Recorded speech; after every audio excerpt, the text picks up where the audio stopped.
The Kwara State Governor, Abdul Fattah Ahmed, has called for more collaboration with experts in the transport sector to help reduce accidents on Nigerian roads. This call was made in Ilorin, the state capital, by the governor, who explains that over 7 billion naira has been spent on road construction in order to ease movement of people across the state.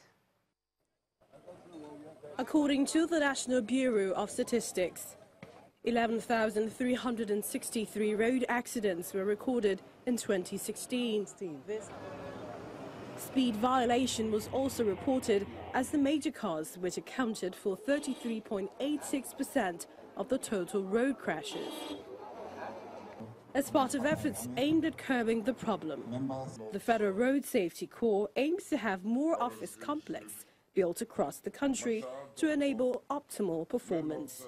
We have built 5 of this kind of complex during my administration now. We've commenced the commissioning. This is the first one.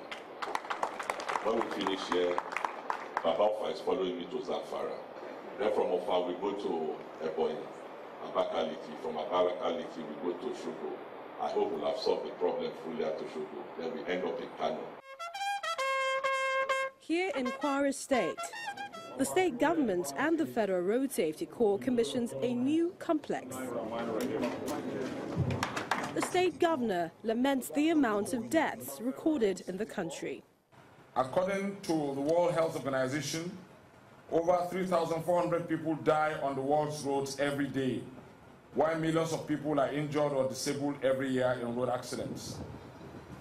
While road traffic deaths vary significantly by region, the World Health Organization also states that Africa has the highest number of road traffic-related deaths in the world, with pedestrian and cyclist deaths accounting for 43% of road traffic deaths. These grim statistics underline the need for state and non-state actors to partner with the FRSC to make our roads safer for commuters and motorists. With the opening of sector offices across the nation, the Federal Road Safety Corps officials can now help in preventing auto crashes and checkmating the level of recklessness on Nigerian roads. Still in Kwara State, but this time we'll be talking health issues. There have been several reported cases of yellow fever in Kwara State. And to talk about this, we're being joined on the program by the State Commissioner for Health, Dr. Sulaiman Atolagbe Alege. Thank you for joining us. Thank you. Now, most recently, 2 children from Ifelodu local government area were said to have been taken in for observation. What's the update on their case? The 2 patients that were taken in for observation are under treatment, and they are responding to treatment as I'm speaking with you. All the thematic area have been properly covered. The area of case management, the area of technical support, the area of monitoring and proper evaluation of what is happening on the ground, and the Nigeria Center for Disease Control are on ground in Kwara State with the support from National Primary Healthcare Development Agency.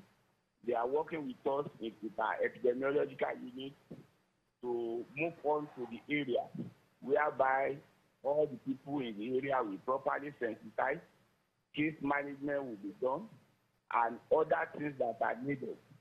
Distribution of long-lasting infectious treatment and area of focus of taking more samples for laboratory analysis will be properly covered. So basically for now, the 2 are responding to treatment and they are responding properly. Has there been any case of death in the state from yellow fever? Any case of death in the state from yellow fever? Yes, there is no case of death in Kwara State as regards the issue of yellow fever. The 2 that have been confirmed are responding to treatment.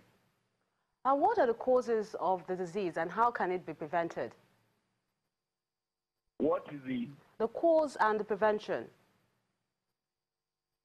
Basically, the prevention is for us to focus on our hygienic condition, is to watch out for the mosquito within our area and our environment.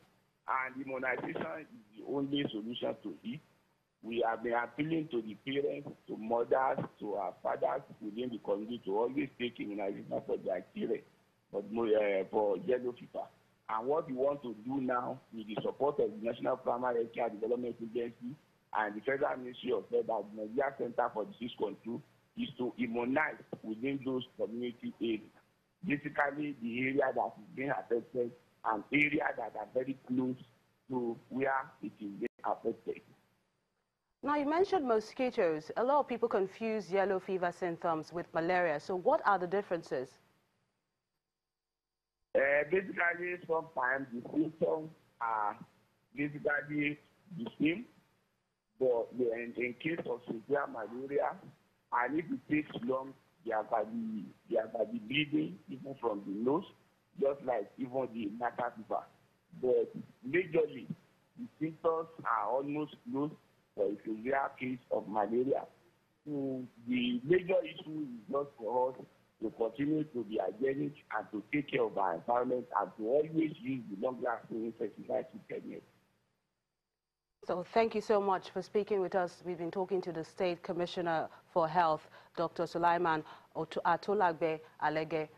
And we move to Anambra State now, where new furniture and stationery will be distributed in over 1,050 primary schools across the state. And this is according to the chairman of the State Universal Education Board, who mentioned that the government will continue to improve the quality and standard of education in the state.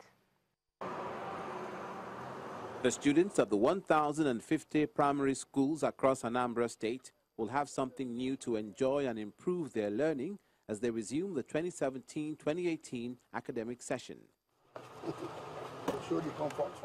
It's new school furniture and stationery to be distributed across the schools from the headquarters of the Anambra State Universal Basic Education Board, ASUBEB, in Awka, the state capital.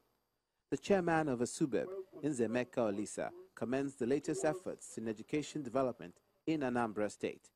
This is to well position our schools towards the takeoff of the 2017-2018 academic year in the spirit of the achieving the sustainable development goals. The senior special assistant on finance to Governor Willie Obiano, who represented the governor on this occasion, conveyed the commitment of the administration to quality education. Last year, over 10,000 was distributed, and this year again, we moved beyond the classroom desk to the comfort of the teachers to make sure that the teachers are also comfortable. For the benefiting schools, it's gratitude all the way and expressions of judicious use of the items. I want to thank our great governor, our working governor, who deemed it fit to provide all this to our people. It is his passion for education that motivated him to do all this. We're very happy and we appreciate our governor, the amiable governor of Anambra State, who has always gone a long way in making sure that teachers and pupils of Anambra State are very comfortable and are provided for. We thank God for him. The rapid development of education in Anambra State has always been on the front burner for the state government, as expressed by efforts at improving curriculum and infrastructure and renovation of primary schools that need an upgrade.